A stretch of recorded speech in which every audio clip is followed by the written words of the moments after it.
Meus irmãos, minhas irmãs, saudações em Cristo Jesus. Falaremos sobre o tema sangue e água, solução para o pecador.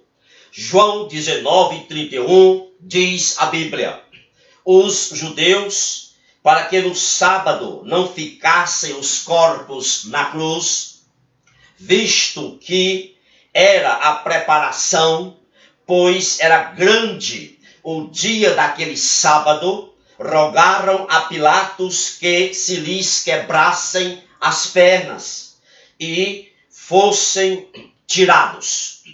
Meus amados, logo após a crucificação de Jesus, na sexta-feira, o dia seguinte, o sábado, era um sábado sagrado para os judeus, porque era o sábado da Páscoa. Então, para não profanar a Páscoa, os judeus pediam ao Sinédrio, que era a Suprema Corte de Israel, a Suprema Corte judaica, para que os corpos que estavam crucificados fossem retirados das cruzes. Esse Supremo Tribunal Judaico, o Sinédrio, tinha uma relação de subordinação à autoridade romana, que no caso era o procurador Pôncio Pilatos. Pôncio Pilatos, ele tinha a autoridade sobre a vida e a morte das pessoas. Pôncio Pilatos tinha o poder final de condenar, de determinar execuções das pessoas.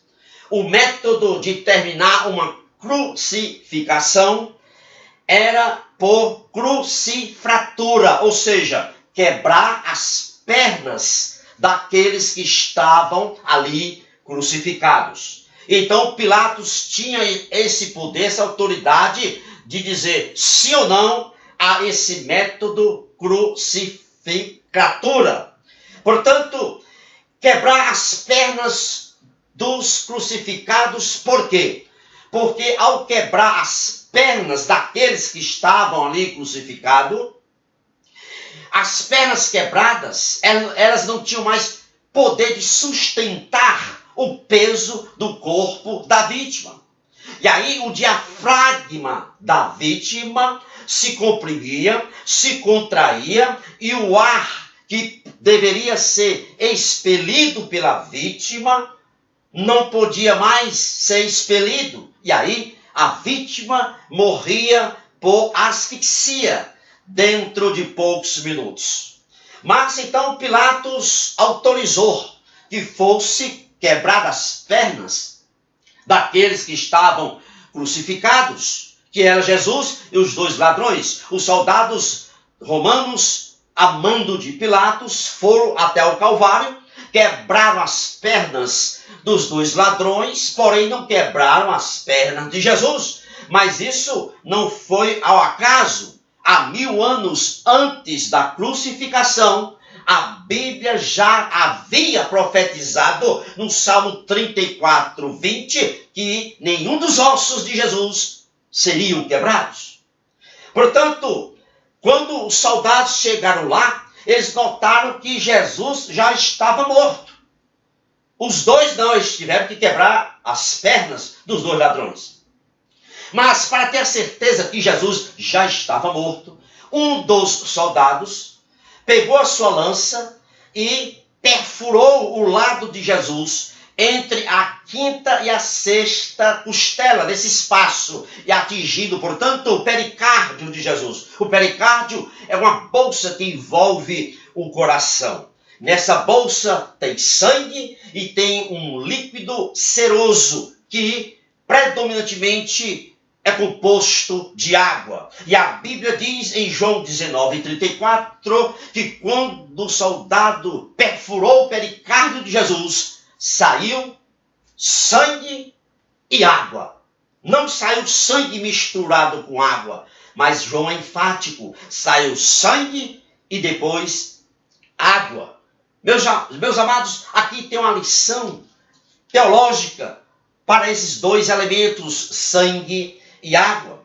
Sangue e água simboliza a vida nova que flui de Cristo para nós. Sangue e água jorrando ali na fenda feita pelo soldado, nada mais é do que a celebração, o anúncio que Deus dava ao mundo, a solução para os pecadores que se arrependem, estava sendo ofertada ali naquele instante. Portanto, o sangue tipifica, representa, simboliza a purificação do nosso coração. A Bíblia diz em 1 João 1,7, e o sangue de Jesus nos purifica de todos os pecados. O sangue é a tipologia da purificação, da expiação dos nossos pecados. E a água que saiu do lado de Jesus é uma tipologia, é um símbolo, representa a palavra de Deus. Em João 15:3, Jesus olha para os seus discípulos e disse assim: vós estáis limpos pela palavra que eu vos tenho falado. Portanto, meus amados, o sangue e a água jorrando ali daquela ferida, era Deus dizendo ao mundo, proclamando ao mundo: é através do meu Filho Jesus, é através do sacrifício do meu Filho Jesus, que todo homem que se arrepende dos seus pecados, terão perdão, terão remissão, serão reconciliados e terão acesso livre à minha presença. A Hebreus 9:22, o autor falando a respeito do sangue derramado que saiu daquele lado de Jesus, ele diz: sem derramamento de sangue não há remissão, não há reconciliação, não há perdão, não há acesso a Deus. Mas a palavra água, a palavra de Deus, a água tipifica, representa a palavra de Deus ali. E Davi, certa feita, disse no Salmo 19:7, a lei do Senhor é perfeita, a palavra do Senhor é perfeita e refrigera a alma. Davi está dizendo que a palavra perfeita de Deus, a palavra do Senhor, afeta a pessoa, restaurando-lhe a alma, restaurando-lhe o eu, restaurando o interior do ser humano. É o poder da palavra que faz isso. Davi, quando ele diz a lei do Senhor é perfeita, a palavra de Deus é perfeita, ele está dizendo que a palavra de Deus nada precisa para ser completa. A palavra de Deus é completa como regra de conduta sadia. É completa como regra de comportamento sadio. Nada precisa acrescentar a palavra. E quando observamos a vida de Davi no Antigo Testamento, nós constatamos que Davi precisou de orientação, precisou de esperança, precisou de ânimo, precisou de coragem, precisou de tantas outras coisas, de consolo. Ele passou por várias aflições. Aonde foi que Davi foi buscar a solução? Na água que jorrou do peito de Jesus, na palavra de Deus. No Salmo 119:50, Davi diz contundentemente: o que me consola na minha angústia, o que me consola nas minhas tribulações, nas minhas aflições, é isto, que a tua palavra me vivifica. Portanto, a palavra de Deus, a água que saiu ali representando a palavra de Deus, ela é uma palavra vivificadora. Ela tem o poder para resolver todos os problemas emocionais e todos os conflitos emocionais e espirituais do homem. Meus amados irmãos, olhe bem o que é que o profeta Ezequiel diz no capítulo 36, versículo 26.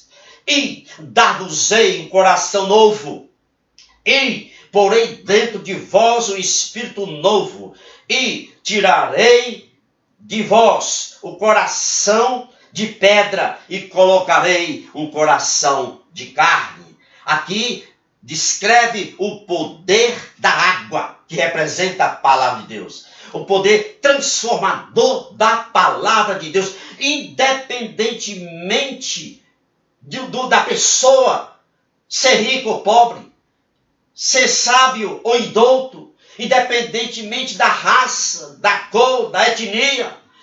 A palavra transforma o coração. O versículo diz: dá-vos-ei coração novo. Coração novo é coração transformado. E a transformação desse coração não resulta do esforço humano. É um ato da graça soberana de Deus.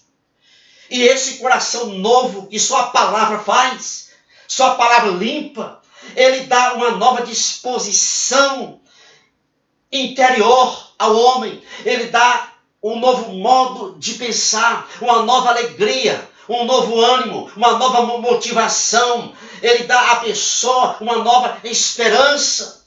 É o poder da palavra. Coração novo, novo coração, significa coração transformado, onde passamos a viver de forma aliada com Deus. O versículo fala de Ezequiel aqui, ele fala de coração de pedra e coração de carne. O que é um coração de pedra? Aqui é uma metáfora. Coração de pedra é um coração endurecido para Deus. É um coração insensível para Deus devido ao pecado. Mas então, a palavra de Deus, a água ali que jorrou do peito de Jesus, ela remove esse endurecimento, ela remove essa insensibilidade, abrindo caminho para uma nova vida e dando um coração de carne. Também é metáfora. Coração de carne é um coração sensível a Deus, é um coração sensível, é um coração que anseia pela presença de Deus, é um coração que se alegra na presença de Deus.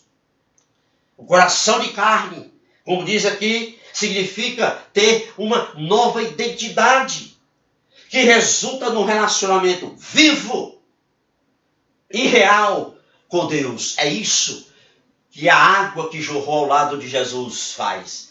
Ela transforma, ela limpa o coração, dá um coração que tem aquela sede constante de estar na presença de Deus. O sangue derramado ali na fenda feita pelo soldado purifica a expiação dos nossos pecados.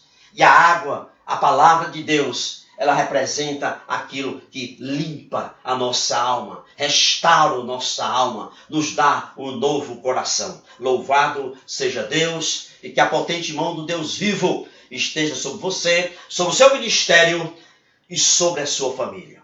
Louvado seja Deus, louvado seja o sangue e a água derramada ali no Calvário, do lado ferido de Jesus. Amém.